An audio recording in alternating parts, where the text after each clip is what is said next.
సంతానానికి కూడా అదే ప్రాముఖ్యత ఉంటుంది అని చెప్పడమే ఇక్కడ మూలార్థము. ఆ జ్ఞానం మనలో ఎప్పుడూ ఉండాలి. మన వాళ్ళైతే ఒకలా, ఇంకొకళ్ళైతే ఇంకోలా ఉండకూడదు. అన్ని ప్రాణుల యందు సద్భావన, సమభావన ఉండేటట్టుగా మనల్ని మనం పెంపొందించుకోవాలి అని చెప్పడం. గుణగానవారధి అంటారు. గుణ అంటే గుణాలు ఎన్ని రకములైన సద్గుణములు ఉన్నాయో అంత పెద్ద సముద్రానికి ఆవిడే ప్రధాన కారకురాలు, ఆవిడే రక్షకురాలు అని అర్థం అన్నమాట. గుణము అంటే సద్గుణములు. చాలా రకములైన గుణములు ఉన్నాయి. మంచి గుణములు ఉన్నాయి, దుర్గుణములు ఉన్నాయి.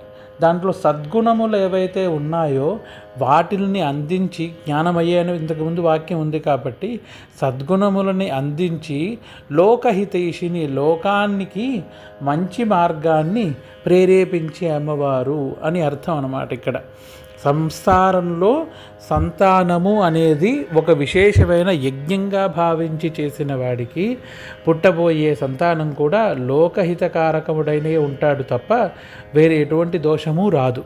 ఇది ప్రధానమైన నియమం. రెండవ నియమం, గుణాలతో కూడుకున్న వాళ్ళై మనము ఉండాలి, పిల్లలు ఉండాలి, అందరూ ఉండాలి అంటే ఆ అమ్మవారి యొక్క కృప వల్లే జరుగుతుంది. అటువంటి గుణము ఉండడం వల్లే లోకహితైషిని అంటే లోకానికి మంచి చేసే మార్గదర్శకురాలు ఆవిడ అని అర్థం. అలాగే సప్తస్వరభూషిత గాననుతే, సప్తస్వరభూషిత గణనుతే అని కూడా ఉంది. సప్తస్వరాలు అంటే సంగీతంలో సరిగమ పదని అనే సప్తస్వరాలు. చాలా విశేషమైన శక్తి 3 విషయాలలో ఉంటుంది.